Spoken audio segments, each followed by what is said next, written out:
Good morning, students. I hope you all are good. Students, today we will start lesson 10. Name of the lesson is Reproduction in Plants. Do you know what is reproduction? Reproduction is the formation of new species. Okay reproduction में मतलब कि जब new species new offsprings का production होता है okay तो उस process को बोलते हैं हम reproduction.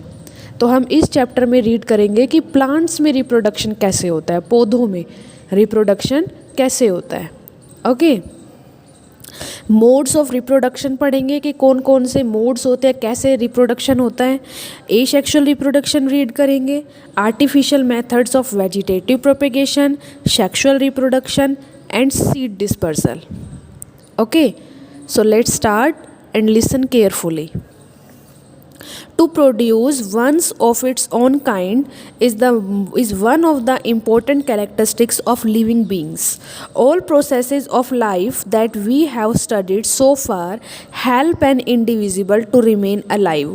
But all living things have a lifespan, beginning from earth, growing into a young one, and then into an adult, and finally growing old till death. There is yet another important process that does not help an organism in its own survival but is essential for the continuation of its own kind in nature.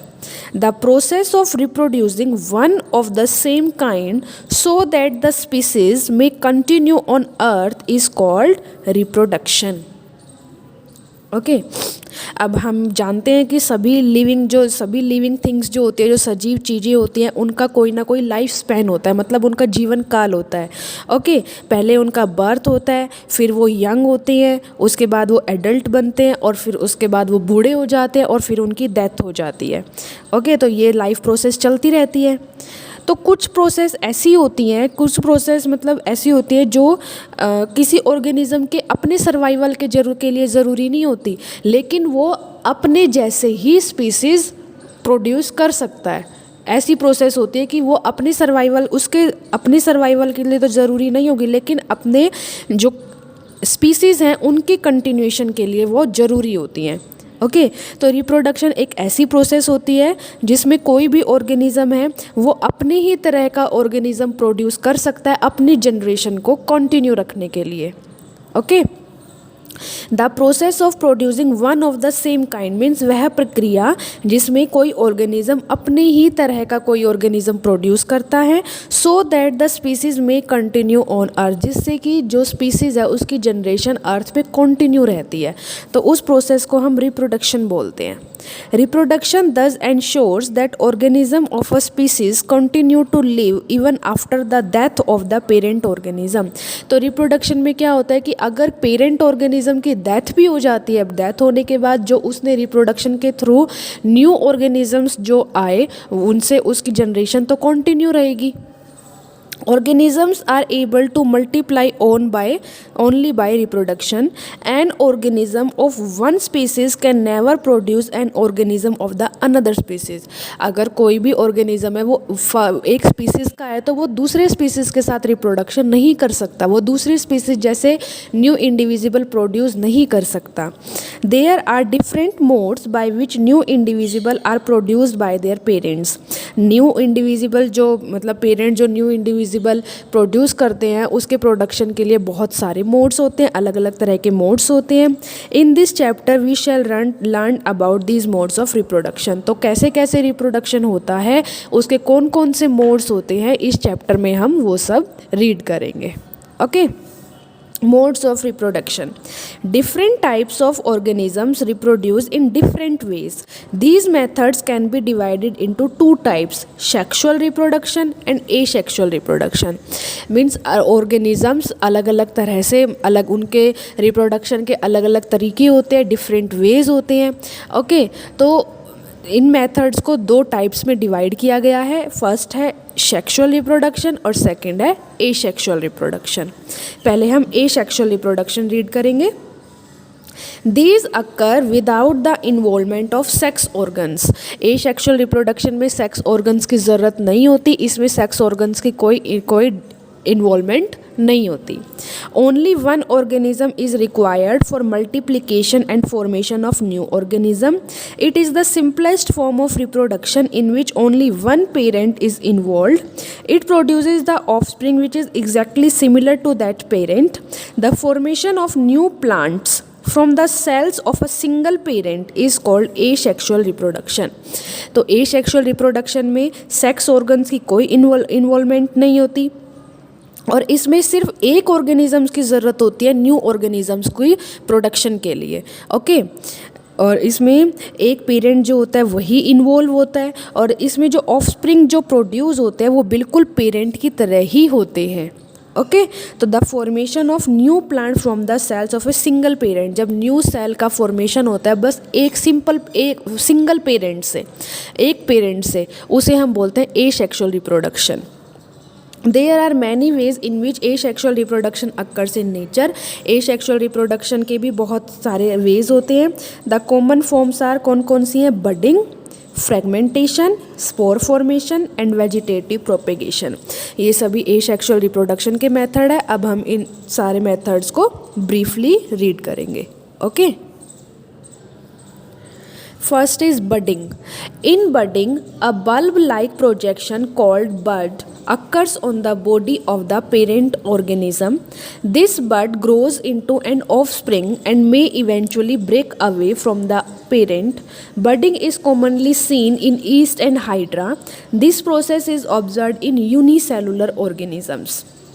Budding में parent की body से एक बड आता है, bulb like projection होता है, मतलब parent की बॉडी से एक बड निकलना शुरू हो जाता है और वो बड जो होता है वो ग्रो करता है और वही जो होता है वो मतलब ऑफस्प्रिंग बनाता है। वो जो बड होता है वो ऑफस्प्रिंग होता है, तो वो धीरे धीरे वो बढ़ता जाता है और बढ़ने के बाद वो पेरेंट की बॉडी से अलग हो जाता है और अलग होने के बाद वो न्यू ऑफस्प्रिंग बनाता है। अब आपको देखो डायग्राम में भी दिया गया है कि ये हाइड्रा है, हाइड्रा से बड निकलना शुरू हुआ और वो बड जो होता है वो ग्रोथ होती गई, बड जो है वो ग्रो होता गया और फिर ये पेरेंट की बॉडी से अलग हो जाता है और न्यू हाइड्रा बना लेता है। ओके और ये सिर्फ यूनिसेलुलर, जिन ऑर्गेनिजम्स में सिर्फ सिंगल सेल होती है, वन सेल होती है, उन्हीं में होता है ये। Okay, in this case a small outgrowth starts from the cell body which gradually separates from the cell, giving rise to the new organism. In corals and sponges, buds do not separate out but remain attached to that parent organism. They grow to full size and reproduce again and again, producing a colony. तो इसमें budding में क्या होता है कि parent की body से मतलब आउट ग्रोथ, कोई बड जो होती है वो निकलनी स्टार्ट हो जाती है और फिर वो बढ़ती जाती है, उसमें ग्रोथ होता जाता है और ग्रोथ होने के बाद वो ऑर्गेनिजम्स की बॉडी से सेपरेट हो जाती है और न्यू ऑर्गेनिज्म बना लेता है। ओके लेकिन कुछ जैसे कोरल्स और स्पॉन्जेस में जो बर्ड्स होते हैं वो बॉडी से सेपरेट नहीं होते, वो पेरेंट की बॉडी से अटैच ही रहते हैं, वो बढ़ते जाते हैं और बढ़ने के बाद वो मतलब रिप्रोडक्शन पेरेंट की बॉडी से अटैच रहकर ही रिप्रोडक्शन करते हैं। रिप्रोडक्शन करने के बाद मतलब वो पेरेंट की बॉडी से अटैच ही रहेंगे तो वो अलग नहीं होते, तो वो क्या बना लेते हैं, एक कॉलोनी जैसे बना लेते हैं। ओके तो ये बडिंग किस में होती है? बडिंग इन हाइड्रा, हाइड्रा में बडिंग होती है। आप डायग्राम भी देख सकते हैं। Activity 1 to observe budding in yeast. Get a small piece of yeast cake or yeast powder from a bakery or a chemist shop. Place a pinch of yeast powder in a 100 milliliter beaker. Having some lukewarm water, add a spoonful of sugar in it and dissolve it. Keep the glass in the warm part of a room. After an hour or so, put a drop of this liquid on a glass slide and observe it under a microscope. You will see the formation of new yeast cell. East में budding कैसे हम observe कर सकते हैं कि आपको एक छोटा सा पीस लेना है ईस्ट केक का या फिर ईस्ट पाउडर से का, जो आपको बेकरी या केमिस्ट शॉप पे मिल जाएगा। Okay place a pinch of east powder in 100 millilitre beaker. इसको आपको एक पिंच को एक 100 मिलीलीटर बीकर में डालना है और उसमें थोड़ा सा वाटर ऐड करना है। वाटर डालने के बाद उसमें शुगर ऐड करनी है और उसे अच्छे से डिसोल्व करना है और उसे अपने रूम के मतलब जहाँ पे गर्म जो पार्ट है वहाँ पर जाकर उसे रख देना है। कुछ घंटे बाद put a drop of this liquid on a glass slide, उस मतलब लिक्विड को आपको एक ग्लास स्लाइड पे रखना है और उसे माइक्रोस्कोप के नीचे देखना है। तो माइक्रोस्कोप में हम देख सकते हैं कि जो न्यू सेल्स है फॉर्मेशन, जो ईस्ट की न्यू सेल्स है वो हमें दिखाई देंगी। Okay, next is fragmentation. It is a very common form of asexual reproduction found in algae. ये बिल्कुल मतलब कॉमन है और ये एल्गेई में दिखाई देती है। This take place in organisms like spirogyra और oscillatoria. The filament of the algae breaks into two or more pieces called fragments and the process is known as fragmentation. These pieces or fragments grow into new individuals. In the slimy green algae that you see growing in stagnant water, reproduction occurs by the process of fragmentation. Fragmentation एक common form है asexual reproduction की। ये किन organisms में होती है? Spirogyra में होती है और ओसिलेटेरिया में होती है। इसमें क्या होता है कि कोई ऑर्गेनिज्म है वो मतलब एक ऑर्गेनिज्म दो पार्ट्स में डिवाइड हो जाता है और उन पार्ट्स को क्या बोला जाता है? फ्रेगमेंट्स। और वे जो फ्रेगमेंट्स होते हैं वो अलग से न्यू ऑर्गेनिज्म बना लेते हैं और इस प्रोसेस को क्या बोला जाता है? फ्रेगमेंटेशन। ओके, अब जैसे जो बहुत दिनों से जो पानी खड़ा रहता है, जो स्टेगनेंट वाटर होता है, उसमें हम देखते हैं कि नीचे ग्रीन ग्रीन कलर की काई लग जाती है जिसे हम एल्गेई बोलते हैं। तो वो जो एल्गेई होती है वो फ्रेगमेंटेशन के थ्रू ही रिप्रोडक्शन करती है। देखो हम यहाँ पे डायग्राम में देख सकते हैं फॉर्मेशन इन स्पायरोगायरा, फ्रेगमेंटेशन इन स्पायरोगायरा। एक स्पायरोगायरा है, ये दो फ्रेगमेंट्स में डिवाइड हुआ और जो ये दोनों फ्रेगमेंट्स होते हैं ये अलग से न्यू इंडिविजुअल बना लेते हैं, न्यू स्पायरोगायरा बना लेते हैं। ओके, तो इन दोनों पार्ट्स को तो हम बोलेंगे में फ्रेगमेंट्स और हम इस प्रोसेस को बोलेंगे fragmentation. Okay, next is spore formation. Some lower plants such as ferns, mosses, lichens and fungi reproduce through spore formation under unfavorable conditions. Spores are very small, spherical and single-celled organisms. They are protected by a protective wall. Spores develop in a structure called sporangium. When the spores are released, they keep floating in the air. The spores, being very small and light, are carried away to the distant places by air. They give rise to new plant under favorable condition.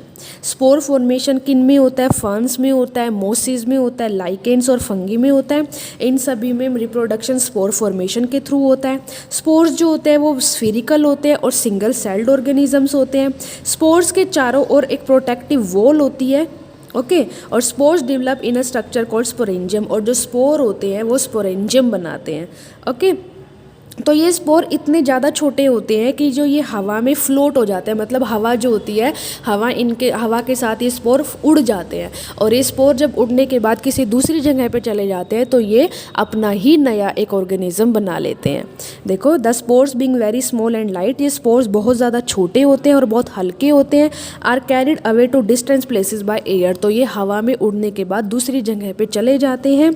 They give rise to new plant under favourable condition, और दूसरी जगह पे जाने के बाद ये नया plant मतलब बना लेते हैं। स्पोर फॉर्मेशन इन फंगस, देखो स्पोर फॉर्मेशन दिया हुआ है, स्पोरेंजियम है, इसमें से स्पोर्स निकलते हैं और ये स्पोर्स एयर के थ्रू दूसरे जगह पर चले जाते हैं और ये न्यू स्पोरेंजियम बना लेते हैं। ओके, तो इस प्रोसेस को हम क्या बोलते हैं? Spore formation. Now activity 2, to observe spore formation on a stale bread। एक ब्रेड है, अगर हम स्टेल ब्रेड का मतलब होता है सूखा हुआ ब्रेड, बासी ब्रेड को अगर हम किसी ब्रेड को हम बहुत समय तक छोड़ देते हैं तो वो बासी हो जाता है। तो उसमें कैसे स्पोर फॉर्मेशन होती है? Take a piece of bread and sprinkle some water on it. आपको एक ब्रेड लेना है और उसमें कुछ थोड़ा सा वाटर आपको स्प्रिंकल करना है। Keep the bread in warm and dark place, उस ब्रेड को आपको गर्म और एक अंधेरे वाले जगह पे रख देना है। If it's get dry, sprinkle some water to keep it moist. अगर उसमें से पानी सूख जाता है तो आपको उस पर थोड़ा सा पानी और गिराना है। ऑब्जर्व यू आफ्टर 2 days, आपको उसे 2 दिन बाद ऑब्जर्व करना है। Can you see mould growing on it, क्या आपको उस पर मोल्ड दिखाई देती है। Observe the shape of the mould with the magnifying glass, आपको उसकी शेप आप मैग्नीफाइंग ग्लास की हेल्प से देखना है। You will see fine thread like projection called hyphae and tiny rounded structure that contain spores. Carefully take one of these with the help of tweezers and place it on a glass slide. Cover it with a glass cover slip and observe it under a microscope. You will see tiny spores. तो आपको क्या दिखाई देगा कि उस पर छोटे छोटे तरह के थ्रेड्स होते हैं जिन्हें हम क्या बोलते हैं, हाईफाई बोलते हैं, और उसमें क्या होते हैं, स्पोर्स होते हैं।